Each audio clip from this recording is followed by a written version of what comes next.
கிறிஸ்துவுக்குள் எனக்கு அன்பான வாலிப தம்பி தங்கச்சி எல்லோருக்கும் இயேசு கிறிஸ்துவின் இனிய நாமத்தினாலே எங்கள் அன்பின் வாழ்த்துக்கள். இந்த நாளிலும் பரம தகப்பன் இயேசு உங்களுக்கு கொடுக்கிற வார்த்தை கொலோசையர் 4:2. இடைவிடாமல் ஜெபம் பண்ணுங்கள், ஸ்தோத்திரத்துடனே ஜெபத்தில் விழித்திருங்கள். இதை ஒரு கடினமான காரியமா நீங்க நினைக்க கூடாது. எனக்கு அன்பான வாலிப தம்பி தங்கச்சி, இன்றைக்கு எத்தனையோ வாலிபர்கள் தினமும் சரியாக ஜெபிப்பது இல்லை. ஆனா பாருங்க, பிரச்சனை வந்தவுடன் தானாகவே என்ன செய்வாங்க, ஏசப்பா கிட்ட வந்து கண்ணீரோடு ஜெபிப்பாங்க. ஆனா நீங்க அப்படி இருக்காம தினமும் தவறாமல் ஜெபிக்க வேண்டும்.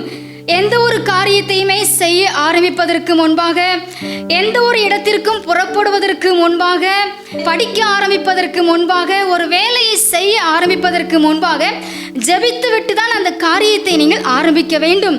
நீங்கள் ஜெபித்து ஆரம்பித்த அந்த காரியங்களுக்காக உங்கள் இருதயத்தில் இடைவிடாமல் ஸ்தோத்திரத்தோட ஜெபத்தில் விழித்திருக்க வேண்டும்.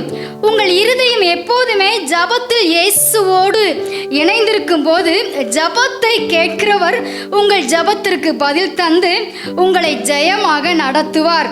அன்றைக்கு தானியேலின் காரியம் ஜெயமாக இருந்தது போல உங்கள் காரியமும் ஜெயமாக இருக்கும். ஹல்லேலூயா.